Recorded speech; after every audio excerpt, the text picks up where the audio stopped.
Ujian ketiga, membunuh dan dibunuh telah dimulai, dan seluruh pulau telah menjadi neraka. Ujian ketiga adalah pertempuran jangka panjang. Beberapa orang menyergap musuh mereka dengan bela diri yang kuat, sementara yang lain menggunakan teknik siluman yang sangat baik untuk menyembunyikan tubuh mereka. Beberapa orang menambah rekan mereka untuk membentuk kelompok, dan yang lainnya menciptakan faksi yang mengikuti mereka dengan kepemimpinan dan komando yang luar biasa. Dalam hal itu, Eonsol berada dalam situasi yang sangat tidak menguntungkan. Mereka yang bepergian sendirian menjadi mangsa bagi mereka yang berkelompok. Tidak ada sekutu maupun musuh, yang ada hanya kebutuhan untuk menebas musuh yang mencoba bunuh diri. Namun, Eonsol tidak peduli.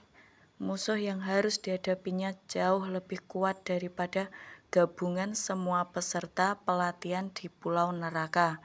Jika ia tidak mampu mengatasi cobaan sebesar ini, bahkan jika ia bertahan hidup di sini, ia tidak akan mampu membunuh orang itu. Lalu, Eonsol meletakkan tangannya di tanah. Eonsol lalu berkata, "Aku harus mencari jalan lain. Ada pertarungan yang terjadi di depan sana." "Wah, kau bisa merasakan getarannya. Luar biasa. Ajari aku cara melakukan itu juga dong." Eonsol pun bergumam dalam hati, "Mari kita lihat. Meskipun aku harus menjual jiwaku, aku pasti akan membalaskan dendam saudara-saudaraku yang telah gugur." Di benak Eonsol hanya ada kata balas dendam. Teman Eonsol pun bertanya, "Heh, kenapa kau tiba-tiba diam begitu?" Eonsol pun menjawab, "Rencananya telah berubah. Aku akan ikut pertarungan itu." "Apa?" Ada sesosok pria yang sudah bersiap mengintai musuh yang melintas di bawahnya dari atas pohon. Ketika Eonsol dan Geum berjalan di bawah pohon tersebut, pria itu pun langsung menyergap Eonsol dari atas. Akan tetapi, Eonsol mampu menghalau pedang yang dihunuskan padanya. Pria itu pun berkata, "Bagaimana bisa dia menahan serangan jurus dariku? Apakah kau ini seorang asasin juga?" Eonsol pun seketika langsung menghabisi pria tersebut. Teknik asasin adalah teknik yang dapat menutupi keberadaan diri mereka sendiri. Kalau bukan berkat jurus Bespetku, teknik itu pasti akan begitu merepotkan untuk dilawan, kata Eonsol. "Wah, ada banyak darah." Salah satu peserta sedang berkelahi dengan sekelompok peserta lainnya. Eonsol pun berkata, "Kalau aku membantunya menyingkirkan para asasin itu, akankah aku merasa puas atas penyelesaian balas dendamku?" Pria yang sudah bersimbah darah itu pun berkata, "Ayo kita segera akhiri saja." Lalu salah satu pria berkelompok itu pun menyahuti, "Baiklah, sebagai tanda hormat aku akan membunuhmu dengan cepat." Pria berkelompok itu pun mulai menyerang. Tiba-tiba datanglah Eonsol dari belakang pria yang sudah berlumuran darah. Pria itu pun terkejut. Apakah memang masih ada yang tersisa dari mereka? Aku hanya perlu membunuhnya." Eonsol pun bertarung melawan dengan sekelompok peserta lain seorang diri. Akhir dari pertarungan itu pun dimenangkan oleh Eonsol. "Balas dendamku telah berhasil kulakukan." Geum pun yang bersembunyi di balik rerumputan berkata, "Apakah telah selesai?"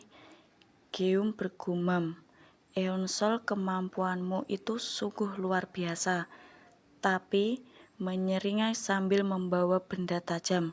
"Meskipun begitu, tidak seharusnya kau membiarkan dirimu lengah."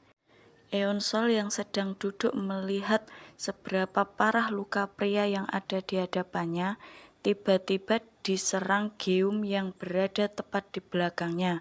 Akan tetapi, Eonsol mampu menahan serangan Gyeom yang diarahkan padanya. Gyeom pun terkejut. Apa? Eonsol pun menjawab, karena kaulah penyebab aku tidak bisa menanyakan pertanyaan pada pria terakhir itu. Sebenarnya, apa yang kau bicarakan? Lebih pentingnya lagi, kapan kau menyadarinya? Sedari awal, kata Eonsol. Gyeom pun terkejut. Apa? Sebelumnya, saat kau sedang bersembunyi di bawah tanah, aku sudah tahu bahwa tubuhmu dipenuhi dengan senjata rahasia. Melihat pergerakan tulang punggungmu yang begitu kaku, layaknya kau sedang membawa sesuatu di pinggangmu itu. Tak mungkin aku tidak menyadarinya. Satu-satunya alasan aku tidak langsung membunuhmu, meskipun tahu identitas aslimu, hanyalah karena aku penasaran dengan metodemu, memperhatikan mereka yang suka mencoba mengelabui orang lain. Aku kira ilmu itu dapat berguna dalam pertarungan berikutnya, kata Eonsol. Gyeom pun menjawab, mustahil. Sandiwaraku itu begitu sempurna. Aku bisa merasakannya sewaktu bersamanya, tapi seperti yang kuduga. Gyeom pun bergumam dalam hati, apa dia dapat memprediksi pergerakanku? Seketika Eonsol membunuh Gyeom. Kek, tak peduli selihai apa kau menyembunyikan senjatamu itu, kata Eonsol. Semuanya akan sia-sia begitu kau ketahuan, bukan? Seketika, Gyeom pun tewas di tangan Eonsol.